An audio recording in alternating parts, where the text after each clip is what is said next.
What's happening, everybody, to the exam breakdown? Sorry about that. We had some tech issues in the studio when I came firing everything up. We were having some sort of an internet problem. But it looks like we are okay, and I think we are up and running, and everything else is good. It looks like our audio is up and everything else is working. All right, so my apologies. Welcome to the exam breakdown. My name is D. Kumar. Today on May 12th, we are going to be going over some community posts by request. As a matter of fact, students have been asking, and this was a specific request from a student to see if we could talk more about some of these questions. All right, so now, just so you know, that we've done a few of these in the past, and the most recent questions from the past week is something that we typically have. We have this community post section. I want to show you on our YouTube channel. Let me just quickly pop that up.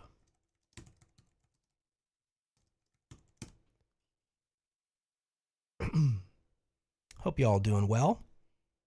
Sorry about the late time to start. I had a couple of appointments that I had to get through this morning, and I ended up getting stuck in some traffic.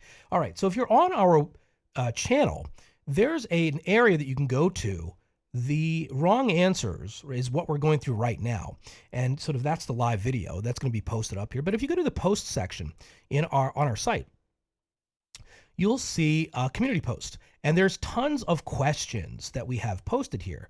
And so we have a bunch of information that comes in here, and these get rated overall. And so the community posts are very popular, number one. And number two, we cover some pretty significant questions in these things, and we poll the audience basically.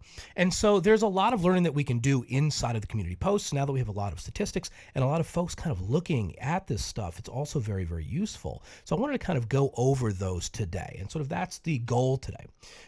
Most of these have gotten 400 to 600 responses, somewhere around that neck of the woods. So that's a pretty good representation of the majority of test takers that are likely to respond. And what I want to do is I want to help you understand that these questions and sort of what they are, how they're being asked, and ways that you can avoid the common wrong answers. One of the useful things that Kate does is she puts in the percentages so we can kind of take a peek and see where students were when they answer this. And by the way, if you subscribe to our channel, then you will have access to our community posts. It's almost like daily quiz questions that are coming through your feed. So as you're kind of scrolling through, you'll come across our questions in your feeds. And so long as you've subscribed to our channel, and it's like a really nice way to just get like one-off questions. If you keep scrolling, you'll find more and more, just to help you kind of get, acclimated with the questions and help you just to kind of stay fresh with the material. All right, so let's jump into the questions, and then I'll show you kind of how I want to break this down. This will be helpful. We find that every time we've ever posted these are very, very helpful, and the students really enjoy these. So let's jump into it. Here's a question that was on our community post. One of them, it says, homeowner VJ wants to sell his home. He makes an agreement with broker Megan, Whitney, and Henry. Whichever broker finds the buyer will get the commission. What kind of agreement is this? Letter A, we've got exclusive right to sell. Letter B, exclusive agency listing. Letter C, we've got net listing. Letter D, open listing. I'll give you a second to take a peek while you're kind of looking through. And let me just cut to the answer, and then we can kind of explore why. So the answer here is the open listing, letter D. Now, 67% of our folks picked this answer of our community, which is great. They picked, more picked the correct answer. But there was a little confusion here. And there was a little confusion with A and B. So let me just make sure. All right, let's see here. Just get my pen to work.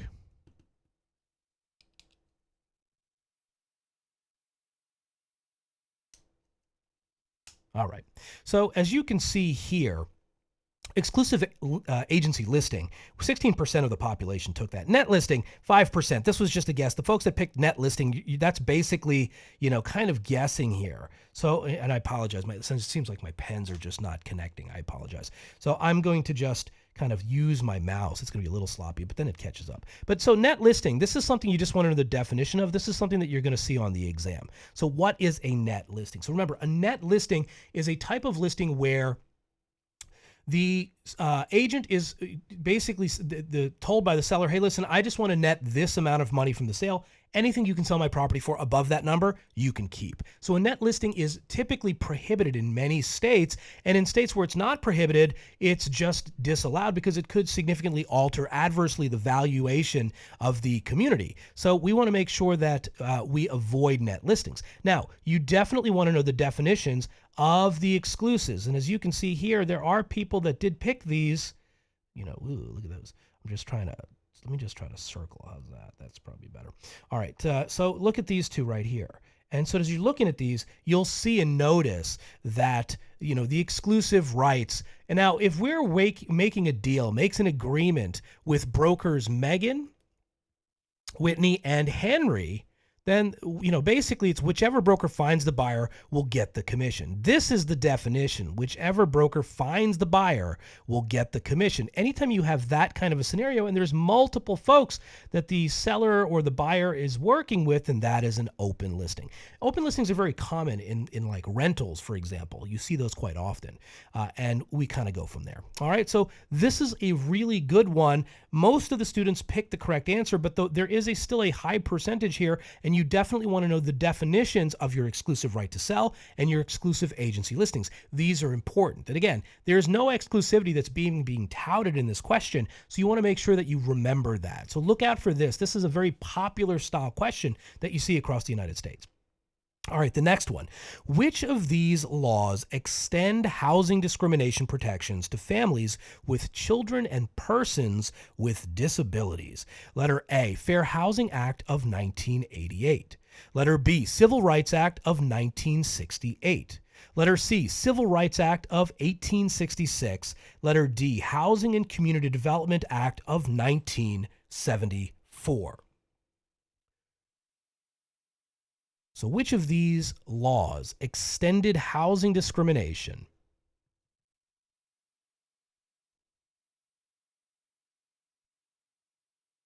And I'm going to cut to the answer.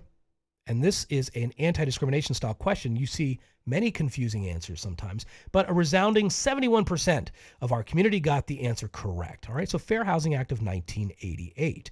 Now, look at the other ones, and this is where there's some confusion. So Civil Rights Act of 1968, the Civil Rights Act of 1866, and the Housing and Community Development Act of 1974. All of these are legitimate things. We did have a bit of confusion with some of our students here.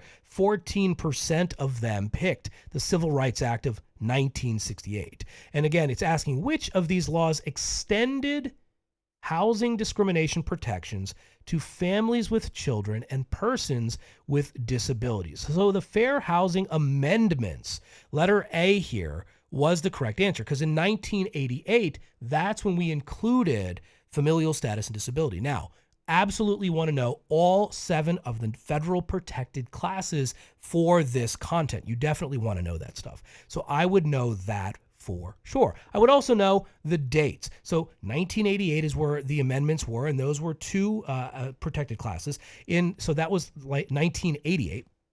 So that's familial status and disability. In 1974, sex was added to the list.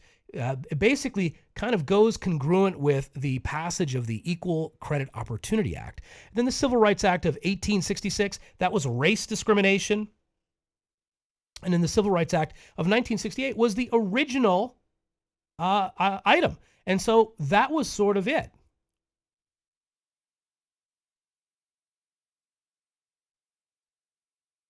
All right, let's go to the next one. An exclusive right to sell. Remember, you guys definitely want to know the definitions of all of these listing agreements. So an exclusive right to sell listing that is secured by a real estate salesperson typically belongs to, letter A, the listing agent and their employing broker. Letter B, the listing agent's employing broker. Letter C, the listing agent. Letter D, the seller. Again, I'll reread this. An exclusive right to sell listing that is secured by a real estate salesperson typically belongs to, and the answer?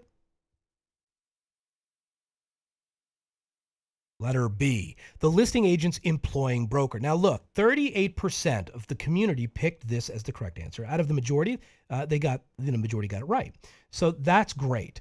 Good job. But look how close letter A was. And the confusion, the listing agent, this is also confusing. And 12% picked the seller. If I would argue that this type of question is classic for test writers, and it's because they know that the spread is going to be like built like this. And so many people will get confused as to who controls the listing. At the end of the day, every listing is controlled by the house. It doesn't matter who signs up who. The house, the brokerage is the owner of the listing, okay, or the principal broker if it's a single operator entity, and they have like some salespersons underneath them. It is the brokerage that will control the listing, and then everybody else just happens to participate in the listing. So don't forget, it's the brokerage. So the listing agent's employing broker, that was written very deceptively, but the key thing here is the employing broker. They control the listing. That means that the exclusive right to sell is secured by and belongs to the employing broker. So you definitely want to know that. I'm going to try to just mark this. Sorry about the terrible writing of my things. I'm just using a mouse. My pens are out. My kids were playing with my computer, so it's very likely that they killed the batteries. All right, so listing agent. This is another popular wrong answer, the listing agent. Well, the listing agent could be the employing broker. At the end of the day, it's always about the employing broker. The seller does not control the listing when we're dealing with an exclusive right to sell. And then the listing agent and their employing broker is the number one wrong answer. Look at this, 32%. You definitely want to be careful about this. So please be on the lookout for this one. You tend to see ones like this. Remember, it's all about the employing broker, and they're the ones that the listing belongs to.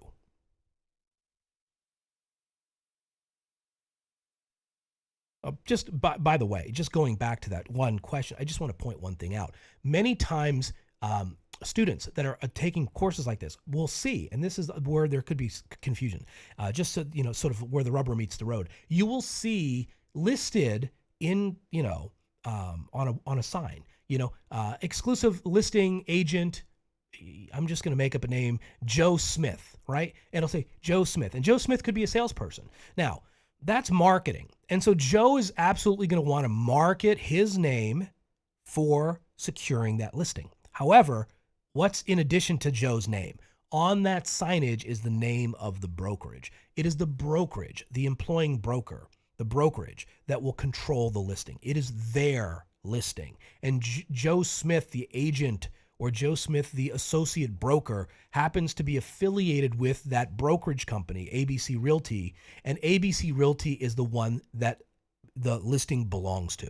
Because if Joe no longer worked at ABC Realty, it doesn't matter. ABC Realty can still close the deal. It doesn't leave with Joe. The exclusive listing agreement is with the brokerage. Just remember that. That's very common misconception and confusion, because if you drive around town, you're going to see plenty of properties listed by people with their names, and that doesn't mean that they own the listing. All right, the next one. A landlord hires a property manager to handle the day-to-day operations of a rental property, including advertising available units and signing leases. The property manager is working as, letter A, special agent, letter B, general agent, letter C, designated agent, letter D, dual agent.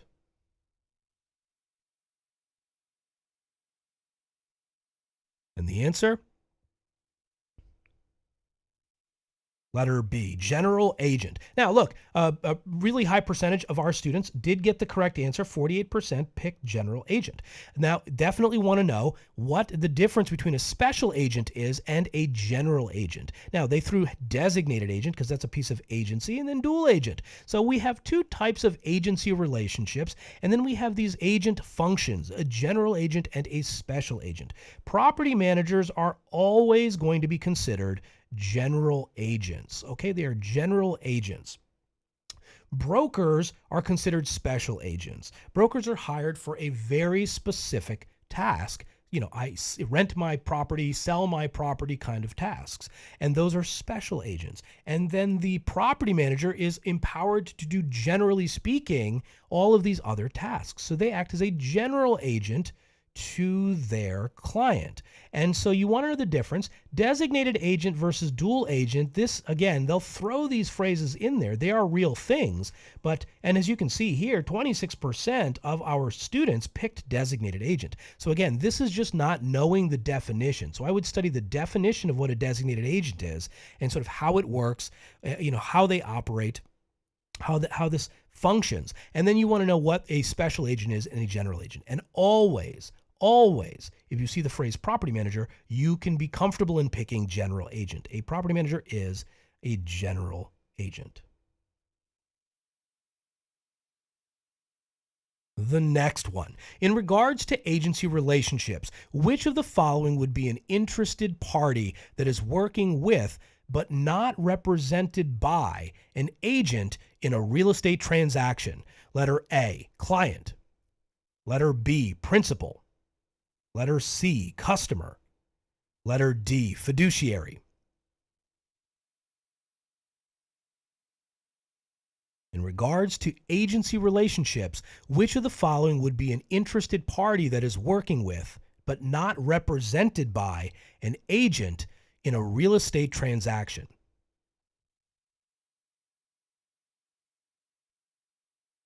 And the answer?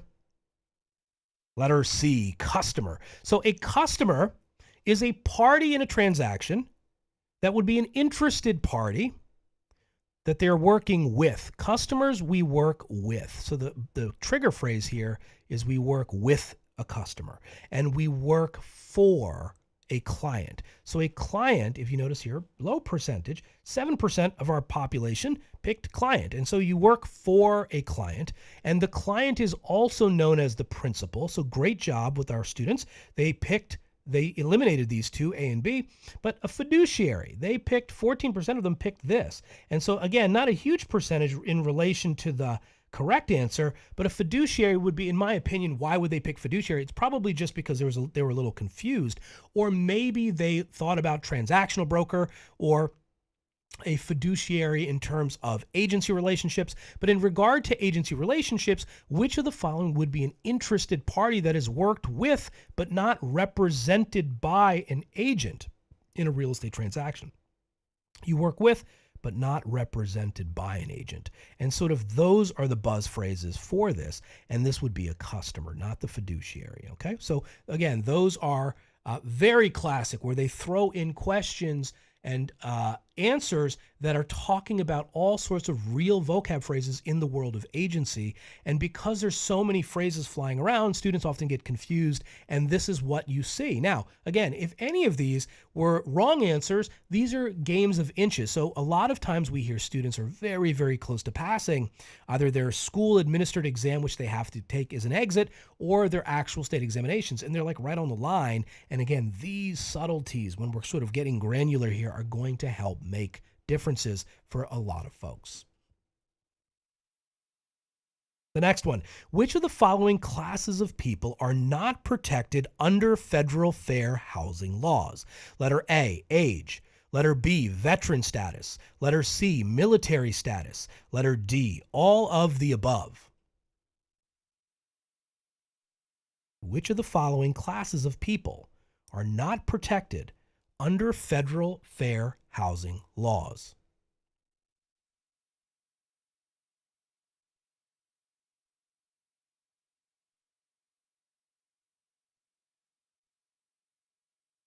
And the answer?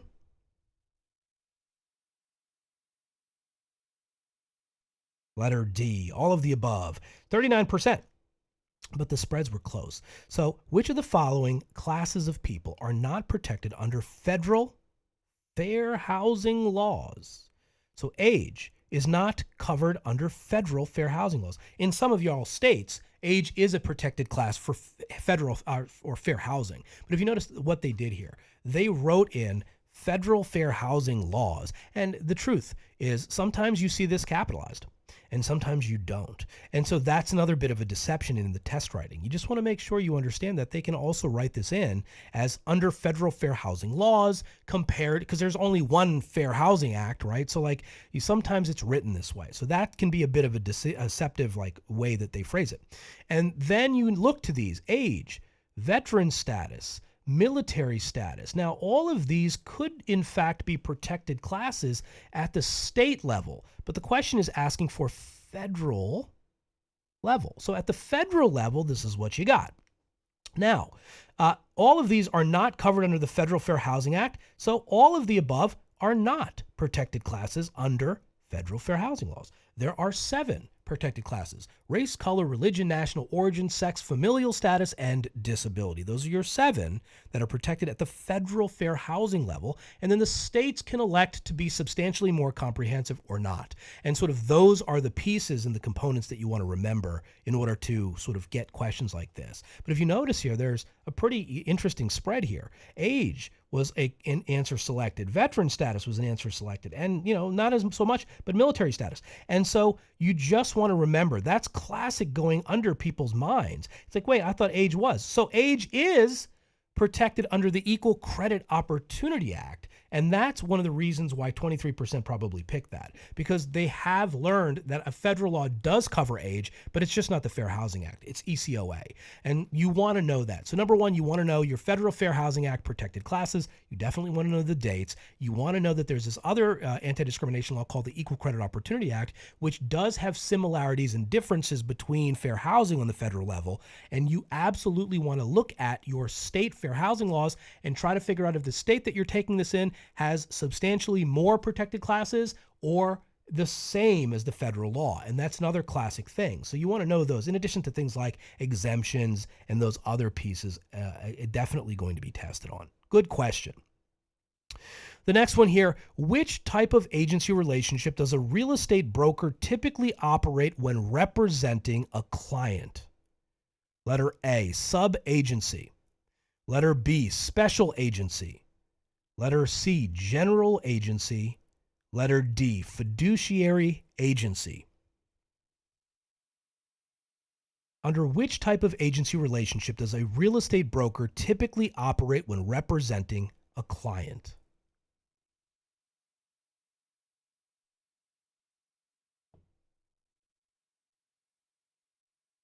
So when we're representing a client, the answer? Special agency. So this kind of dovetails back towards that question we just looked at. Under which type of agency relationship does a real estate broker typically operate when representing a client? When representing a client. And when representing a client and we're in a brokerage relationship, or it says here real estate broker. So a real estate broker, when they are representing a client, the relationship is that of a special agency. And look at 42% of our students picked that answer. So good for y'all.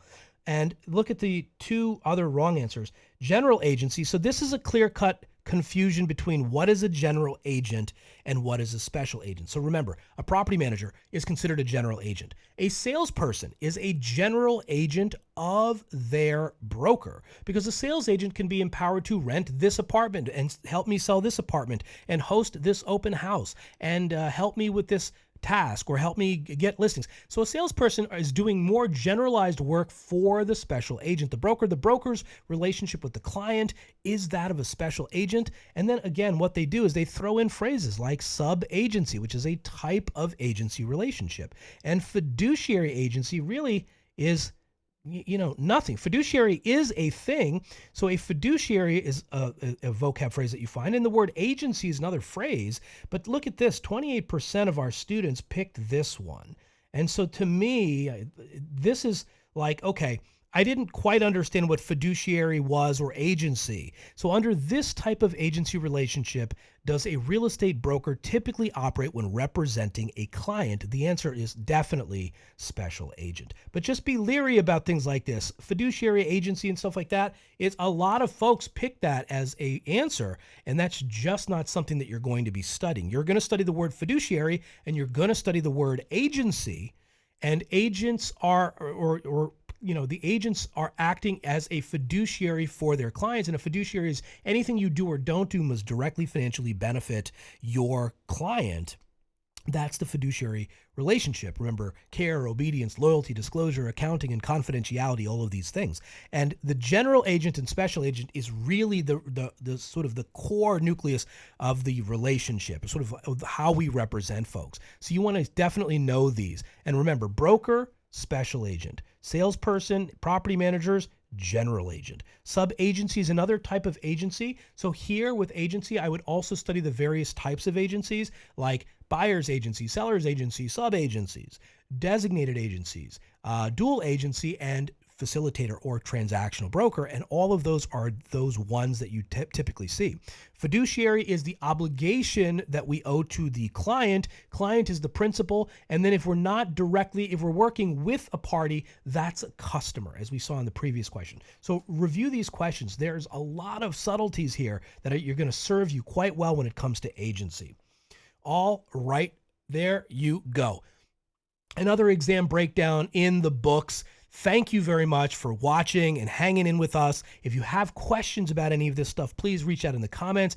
The excitement of our channel growing so rapidly. This is so cool. So many people are being helped. So many people are passing. And now we're beginning to hear about people that are having difficulties. So thank you very much for being so brave, for mentioning these things. If you're not passing, what's going on? And if there's anything we can do, we're going to try to help you. So again, the goal of this channel is to help you get through this examination faster so that we can get you moving on to continue your ascent into greatness with real estate brokerage and investing and anything else that you're looking to involve yourself with real estate in. So really, that is the goal of this. So please, thank you so much. Consider subscribing if you haven't. A lot of our viewers are not subscribers, and I would love to see you subscribe to the channel. There's so much content coming. It's not just exam prep. There's a lot in the horizon in the future of what we're growing, and this is super exciting. So please consider smashing that subscribe button and, tell somebody, share. We're getting lots of shares. Lots of folks are letting all kinds of folks know about it.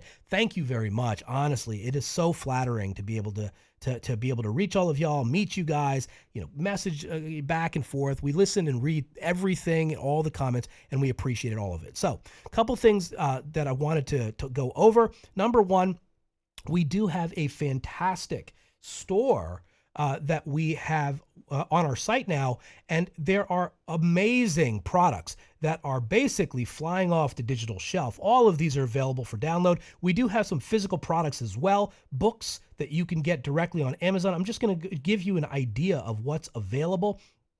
Just take a peek at our store really quickly. I just want to show you some cool stuff. Number one, we've got these amazing books that Kate Tofuri and I co-authored. Kate's my partner in this business, and so she is a force to be reckoned with, and definitely somebody that you want to keep on your good side. How's that? But so we've got these amazing books. The one that I wanted to bring to your attention is this amazing one with questions that we are seeing very, very helpful. It's the Real Estate Practice Exams and Vocabulary. It comes with 300 terms, 100 practice exam questions, so 400 questions in total, and it's just something amazing. Now, this is a physical textbook, and this is like 30 years of combined experience. This is like battle-tested stuff. We've seen this over years and years and years, and we sort of understand the nature of this stuff pretty well. We have good targeting systems, and it's available here on Amazon. So if you just click the link, it'll go there, and this is will be printed and basically shipped to you, and it's available with Prime in your areas. So this is a fantastic book of questions, and many times we get that. It's like, hey, I just like physical textbooks. I like something that's tangible. I'm a kinesthetic learner. It means that they like by touching and kind of going through stuff. This is something that you can take on the go, throw in your bag, and kind of work towards it. It's all the questions you need. You don't need thousands of questions. You just need the right questions, right? And that's really going to help you get there. And so these are battle tested and they're helping students out. So check this out. Again, there's a link in the description below on this video. So just to get you there, check out the shop. We're about to drop a brand new shop that's going to be, updated, and it's going to be able to serve you a lot better. We've got amazing products and services coming out in the future, including an amazing masterclass to help you get through this exam much faster. So more on that coming. All kinds of great stuff here. Thanks again for checking us out. I really appreciate it. Let us know if there's anything we can do to help you out. Thank you very much for the time that you spent with me. I hope it yields you some success. Good luck with your studies and good luck on your tests. We'll see you in the next exam breakdown coming on Wednesday, where we talk about mortgage origination and we try to help our originator fans get through these examinations as well. So we'll see you on Wednesday, and we'll see y'all real soon. Thanks again for tuning in.